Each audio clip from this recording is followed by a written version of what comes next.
चलिए ये question discuss करते हैं। Let a b c be three non coplanar unit vectors. तो इसको एक बार हम लिख लें, क्या बोल रहा है, समझ लें क्या बोल रहा है। नॉन कोप्लेनर का क्या मतलब होता है कि आप किसी भी एक वेक्टर को दो वेक्टर के कॉम्बिनेशन में नहीं लिख सकते, या फिर हम ऐसा भी कह सकते हैं कि इनका स्केलर ट्रिपल प्रोडक्ट जीरो नहीं है।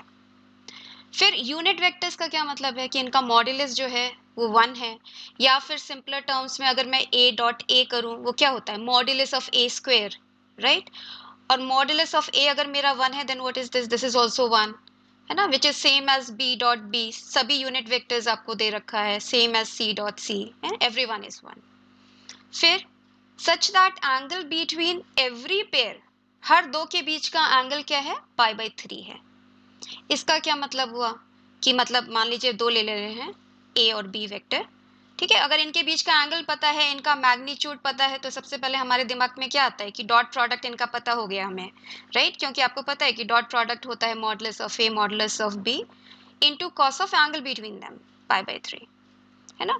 ए बी यूनिट है so one one and cos pi by three आपको पता है हाफ है, so a dot b is half.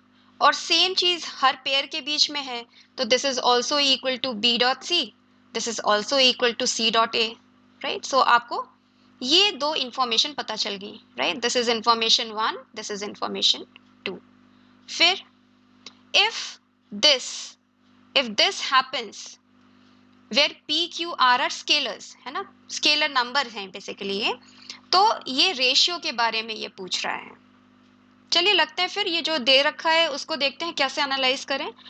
और इंफॉर्मेशन इसे पी क्यू और आर के बारे में चाहिए, तो हमें देखते हैं कि यहाँ से वो इंफॉर्मेशन हम कैसे निकाल सकते हैं, सोचते हैं हम इसके बारे में। तो आपको इन्होंने दे दिया कि this is equal to p times a q times b and r times c, ठीक है। अब चलिए अब क्या किया जाए यहाँ पे। अब हमको तो ए डॉट ए पता है, ए डॉट बी पता है, तो क्या करें, मतलब यहाँ से अगर हमें P एक्सट्रैक्ट करना होगा तो आप क्या करोगे, कुछ भी करो, A से डॉट प्रोडक्ट ले लो पूरे का, या B से ले लो, C से ले लो, है ना, किसी से भी ले लो। तो लेते हैं, है ना, पूरे का हम पहले क्या करें, A के साथ डॉट प्रोडक्ट ले लेते हैं। ओके, A के साथ हमने पूरे इक्वेशन का डॉट प्रोडक्ट ले लिया, ठीक है। यहाँ पे देखिए क्या आता है आपके पास, A dot A cross B, ये स्केलर ट्रिपल प्रोडक्ट हो गया ना। और स्केलर ट्रिपल प्रोडक्ट में क्या होता है, अगर दो वेक्टर सेम हो जाते हैं तो scalar triple product is zero, है ना।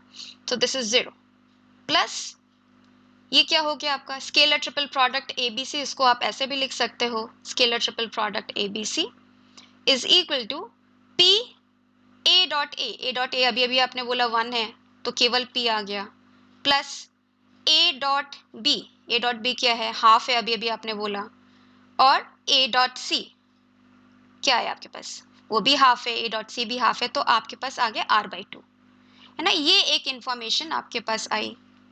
अब फिर देरी किस बात की, सबके साथ सेम करते हैं, है ना। B के साथ डॉट प्रोडक्ट ले लो, सब पूरे इक्वेशन का अगर आपने B के साथ डॉट प्रोडक्ट लिया तो क्या हुआ, B सेम हो गए, है ना। स्केलर ट्रिपल प्रोडक्ट में दो वेक्टर सेम है तो जीरो। अच्छा इसमें भी सेम हो गया, देखिए B है ना, तो यहाँ पे भी zero, so you get a zero is equal to, यहाँ पे क्या हुआ P बाई टू, है ना, B dot A is half plus Q into one, है ना, B dot B is one plus R into B dot C, है ना, B dot C is what half again, so this, so आपके पास ये equation आ गया।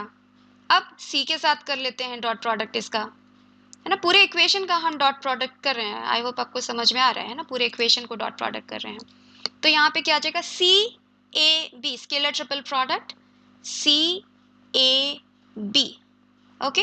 और यहाँ पे देखिए C और C सेम है, सो यहाँ पे scalar triple product is zero. और क्या है आपके पास, अब देखिए फिर से नहीं करते हैं, P बाई टू है ना, A डॉट C आ रहा है, plus Q into C dot B which is also half, plus R because you get C dot C, है ना, मॉडुलस ऑफ C, सो ये आ गया आपके पास दिस, है ना। अब क्या करना चाहिए, सॉल्व करना है ना, पी क्यू आर की वैल्यू चाहिए आपको, तो इन तीनों को सॉल्व कर लेते हैं।